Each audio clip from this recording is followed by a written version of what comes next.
اس غرض سے انہوں نے کسی بابا سے تعبیز لیے اور گھر میں چھپا دیے۔ کسی طرح یہ تعبیز میری دادی کے ہاتھ لگ گئے۔ پھر تو جیسے طوفان آ گیا۔ دادی نے امی سے جھگڑا کیا۔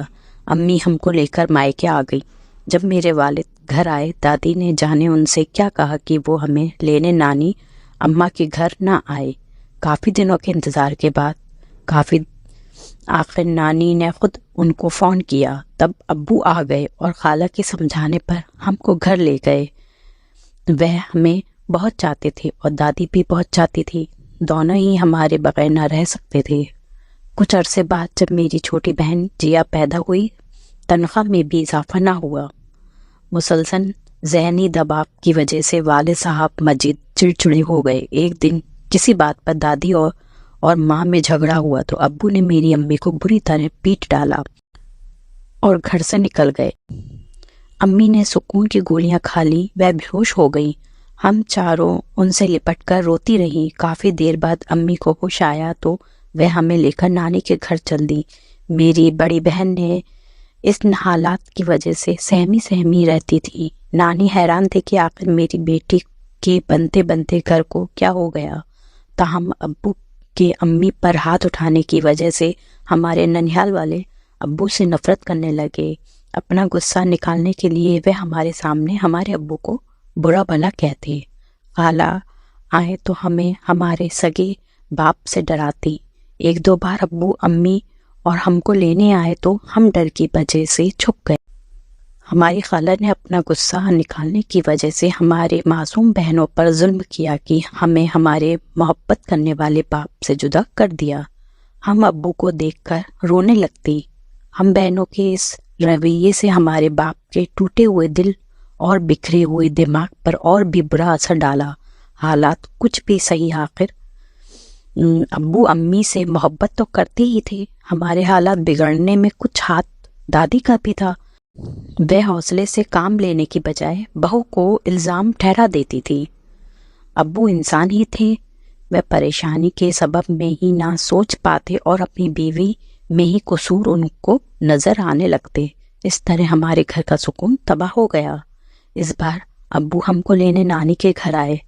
امی ان سے اس قدر خوف زدہ تھی کہ امی نے ان کے ساتھ جانے سے انکار کر دیا۔ کوئی چارہ نہ دیکھ کر ابو نے عدالت میں ہمیں اپنی کفالت میں لینے کے لیے کیس کر دیا۔ امی نے بھی طلاق مانگ لی۔ ابو نے شرط رکھ دی کہ جب تک میری بچیاں مجھ کو نہ دو گی میں تم کو طلاق نہ دوں گا۔ ماں کو اپنے جیون ساتھی پر جانے کیسا غصہ تھا کہ انہوں نے ہمیں ہمارے باپ سے کے حوالے کیا اور خود طلاق حاصل کر لی۔ اس واقعے کے بعد ابو کی ذہنی حالت اور بھی زیادہ خراب ہو گئی۔ وہ کسی بھی صورت میں اپنی شریک حیات کو طلاق نہ دینا چاہتے تھے، جو ان کی 4 بچیوں کی ماں تھی۔ بیوی کو طلاق دے دینے کے بعد وہ خود فراموشی کی کیفیت میں رہنے لگی تو رشتہ دار ان کو پاگل کہنے لگے۔ تاہم اس پاگل پن میں بھی انہوں نے ہمیں فراموش نہ کیا۔ وہ ہمارا پہلے سے بھی زیادہ خیال رکھتے تھے۔ اس سے وہ ظاہر ہوتا تھا کہ ابو پاگل نہیں بلکہ حالات نے ان کو خود سے بیگانہ کر لیا ہے۔ تاہم ننیھال والوں نے میرے باپ کو خوفناک شخص بتا کر ہمارے معصوم بہنوں کو جس طرح مصروف کیا تھا تو ہم اب بھی ان سے ڈرتی ہی تھی۔ اب ہم اپنے والد سے پھر سے پیار کرنے لگے۔ دادی بھی ہم سے محبت کرتی تھی۔ ہم پھر بھی تنہائی محسوس کرتی تھی کہ دنیا کی سب سے بڑی نعمت سے محروم تھی۔ ہماری امی ہم سے بہت دور تھی۔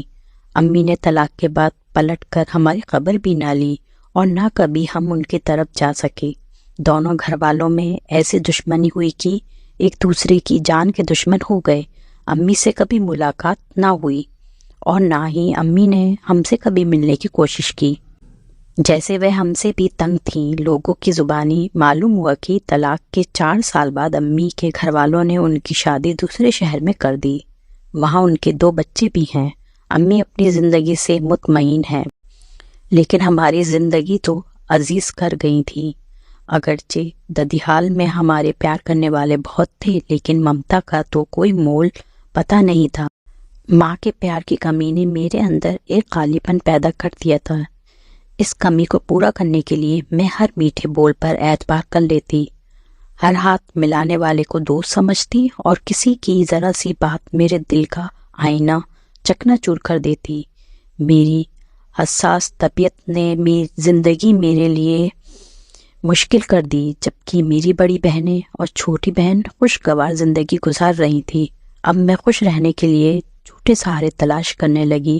انہی دنوں میری ملاقات افرا سے ہو گئی۔ وہ لڑکی ہمارے محلے میں نئی آئی تھی۔ اس نے ہمارے ہی اسکول میں داخلہ لیا اور میری سہیلی ہو گئی، تو ہم ساتھ اسکول جانے لگے۔ وہ اچھی لڑکی تھی، کہنے کو میری دوست بن گئی، لیکن دل کے سمندر کی گہرائیوں کو ناپنا مشکل ہوتا ہے، اس لیے میں بھی اس کی اصل کو نہ پہچان سکی۔ ہم نے ساتھ میٹرک کر لیا اور پھر ایک ہی کالج میں داخلہ لے لیا۔ وہ مجھ سے بہت محبت جتاتی تھی۔ آہستہ آہستہ اس نے میرے دل، ذہن اور سوچوں پر قبضہ کر لیا۔ میں خاموش طبیعت لڑکی تھی، جبکہ افرا اس کے برعکس تھی۔ وہ ہر ایک سے اچھے طریقے سے ملتی، لڑکوں سے بات کرنا، وہ راہ چلتے ہوئے لوگوں سے بات کرنے لگتی تھی، اجنبیوں سے گھل مل جاتی۔ مجھے اس کے طور طریقے پسند نہ تھے، مگر گھر میں بھی کوئی ایسا نہ تھا کہ جس کو دوست جان کر دل کی بات بتا سکوں۔ ایک روز کالج جاتے ہوئے دو لڑکے ملے، انہوں نے ہماری طرف کوئی توجہ نہیں دی اور پاس سے گزر گئے۔ تبھی افرا نے ان کو بلا لیا۔ جب وہ پلٹ کر ہماری طرف آئے تو ان سے اپنا تعارف کروایا، پھر ادھر ادھر کی باتیں کرنے لگے کہ ہم کالج میں پڑھتے ہیں، فلاں کلاس میں ہیں۔ وہ ایک لڑکے سے باتیں کر رہی تھی تو دوسرا، جس نے اپنا نام گل خان بتایا تھا، مسلسل مجھے دیکھے جا رہا تھا۔ میں سخت نروس اور پسینہ پسینہ ہو رہی تھی۔ بار بار افرا سے التجا کرنے لگی کہ چلو بھی، اب ہمیں دیر ہو رہی ہے، پر وہ کسی طرح وہاں سے ہٹ نہ رہی تھی اور میرا ڈر سے برا حال تھا۔ بڑی مشکل سے میں نے کندھا کھینچ کر افرا کو وہاں سے چلنے پر راضی کیا، لیکن چلتے چلتے بھی اس نے تیر پھینک دیا۔ ان لڑکوں سے کہا کہ تم ذرا داخلے کے بارے میں کل پتہ کر کے بتا دینا۔ حالانکہ ایک فضول سی بات تھی، یہ معلومات ہم اپنے کالج سے لے سکتے تھے، اس کو تو ان سے دوبارہ بات کرنے کا بہانہ چاہیے تھا۔ اگلے روز جب ہم اسی جگہ سے گزرے تو ان لڑکوں کو اپنے انتظار میں کھڑے پایا۔ افرا کی تو باتیں کھل گئی۔ اس نے حافظ اور گل خان کو اپنے گھر چائے پر بلا لیا اور مجھے بھی اپنے گھر سے بلا کر لے گئی۔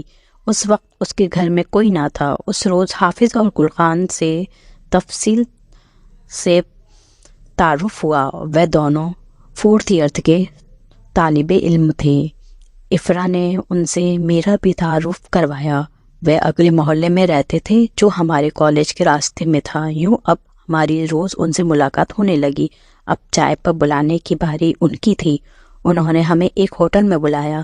میں جانا نہیں چاہتی تھی، لیکن افرا نے جب میرے سامنے ہاتھ جوڑے کہ بس ایک بار چلی جاؤ، مجھے اکیلا نہ کرو، تو مجھے اس کی بات ماننی پڑی۔ میں نے انداز کر لیا کہ گل خان اچھا لڑکا ہے، یا شاید مجھے اچھا لگا تھا۔ دونوں کھاتے پیتے گھرانے سے تھے۔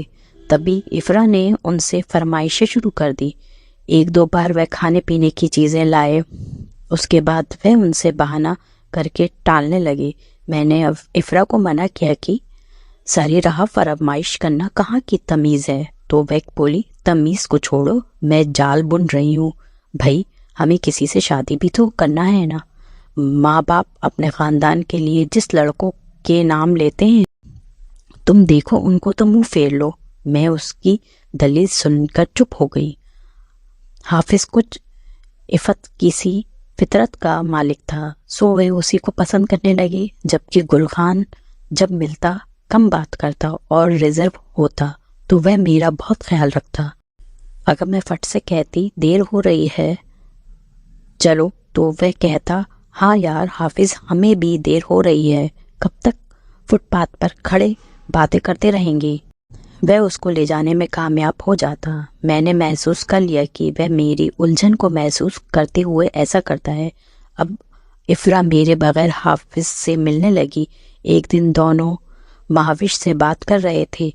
موقع پا کر گل خان نے مجھ سے کہا کہ تم اس لڑکی سے دور ہو جاؤ اور یوں ساری راہ رک کر کسی سے بات مت کیا کرو۔ حافظ یوں بھی اچھا لڑکا نہیں ہے، یہ تمہاری سہیلی کے ساتھ ٹائم پاس کرنا چاہتا ہے اور آگے چل کر دھوکہ دے گا۔ میں نے دبے لفظوں سے افرا کو سمجھانے کی کوشش کی، مگر اس نے میری باتوں پر کان نہ دھرے۔ بولی، تم اپنی فکر کرو، میں جان چکی ہوں کہ گل تمہارا بہت احساس کرتا ہے، تم اس کی طرف توجہ دو۔ یہ بات جب میں نے گل کو بتائی تو اس نے کہا، تمہاری سہیلی ٹھیک کہتی ہے، تم اجازت دو تو کیا میں اپنی والدہ کو تمہارے گھر بھیج دوں؟ اس بات کا ذکر مگر اپنی سہیلی سے مت کرنا۔ میں نے کہا کہ گھر کا تو پتہ تم جان گئے ہو، والدہ کو بھیجنا چاہو تو بھیج دو، میری دادی بھی ان سے مل کر خوش ہوں گی۔ گل اس طرح گھر کا پتہ پوچھ کر میری رضامندی لے رہا تھا۔ اس نے اپنی والد اور بہنوں کو ہمارے گھر بھیجا اور جب وہ دوسری بار آئیں تو میرے رشتے کی بات کر دی۔ دادی نے کہا کہ پہلے آپ کا لڑکا اور گھر دیکھ لوں، پھر جواب دوں گی۔ اب جب حافظ سے بات کرنے کو ٹھہرتی تو گل مجھ سے بات کرنے لگتا تو اس کا دھیان ہماری طرف ہو جاتا اور وہ پریشان ہو جاتی۔ اپنی پریشانی وہ حافظ سے بیان کر دیتی تو ہمیں اس کے ارادوں کا علم ہو جاتا، یعنی کہ وہ دونوں لڑکوں کو گھیر رہی تھی۔ گل خان پٹھان تھا، گورا چٹا خوبصورت لڑکا تھا۔ وہ نہیں چاہتی تھی کہ گل کی مجھ سے شادی ہو جائے۔ حافظ نے جب اس کی فرمائشیں پوری نہ کی، یعنی تحفے دینے بند کر دیے، تو اس کی توجہ گل کی طرف ہو گئی اور وہ اس میں دلچسپی لینے لگی، جس پر حافظ نے صاف صاف کہہ دیا کہ مجھے لڑکوں سے تحفے وصول کرنے والی لڑکیاں پسند نہیں، یہ اچھے کردار کی لٹ نہیں ہوتی۔ اس بات نے افرا کو بھڑکا دیا اور وہ میری پھوپھی کے پاس گئی۔ اس نے ان کے سامنے گل خان کی جتنی برائیاں کر سکتی تھی، وہ میری پیاری سہیلی تھی۔ پھوپھی نے اس کی باتوں کو زیادہ اہمیت دی۔ میں اپنی پھوپھی سے بہت محبت کرتی تھی، کیونکہ امی جان کے جانے کے بعد انہوں نے ہی ہمیں پالا تھا۔ انہوں نے جب مجھ سے پوچھا تو میں نے ان کو سب کچھ سچ سچ بتا دیا۔ میں نے کہا کہ گل خان اچھا لڑکا ہے، اس نے مجھ سے کبھی کوئی غلط بات نہیں کی، سیدھے طریقے سے رشتہ بھجوایا ہے۔ پھوپھی نے میری بات کا یقین کر لیا اور مجھے گلے لگایا۔ بولی، رو مت، میں تمہاری پسند سے ہی تمہاری شادی کرواؤں گی، ذرا مجھے اس لڑکے کے بارے میں تسلی کر لینے دو۔ بدقسمتی سے میں نے افرا کے بارے میں پھوپھی کو کچھ نہ بتایا کہ وہ کیسی لڑکی ہے۔ میری اسی غلطی نے مجھے برباد کر دیا۔ پھوپھی نے گل خان کے بارے میں چھان بین کا فیصلہ کیا تو افرا کے ذریعے، کیونکہ وہی گل خان والوں کو جانتی تھی اور وہی میری سہیلی تھی۔ پھوپھی نے میری اپنے ساتھ ہونے والی تمام گفتگو افرا کو بتا دی۔ افرا نے وعدہ کیا کہ وہ اپنی والدہ کے ذریعے تمام معلومات اکٹھی کر کے پھوپھی تک پہنچا دے گی۔ میری پھوپھی مطمئن ہو گئی۔ اس وقت تک میں نہیں جانتی تھی کہ حافظ سے ٹھکرائے جانے کے بعد اب افرا گل خان کے ساتھ شادی کے خواب دیکھ رہی تھی۔ تبھی اس کی والدہ ان کے گھر آنے جانے لگی۔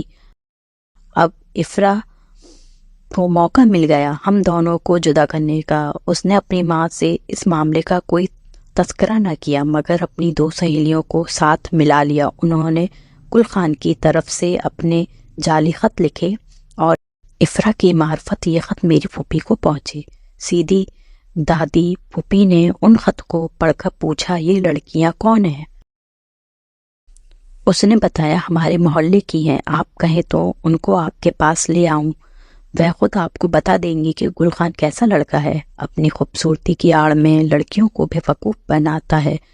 مزید اطمینان کرنا ہو تو میری امی کے ساتھ ان کے گھر بھی جا کر دیکھ لیں، چھوٹا سا مکان ہے، آپ کو وہاں جا کر اندازہ ہو جائے گا کہ ان کے مالی حالات بھی کچھ زیادہ اچھے نہیں ہیں۔ پھوپھی بات بڑھانا نہیں چاہتی تھی کہ رشتے کے معاملات میں بویلا اچھی بات نہ تھی۔ افرا کی کارستانی بتائے بغیر انہوں نے مجھ کو گل خان سے بات کرنے سے منع کر دیا، اور جب اس کے گھر والے رشتہ لینے آئے تو دادی اور پھوپھی نے ان لوگوں کو انکار کر دیا۔ اس بات کا گل خان کو بہت دکھ ہوا، وہ چاہتا تھا کہ کم سے کم ایک بار مجھ سے ملیں، لیکن افرا چالاک تھی، اس نے مجھ کو اس سے ملنے نہ دیا۔ دادی نے مجھ پر کڑی پابندی لگا دی۔ یوں افرا کے جھوٹے بیان نے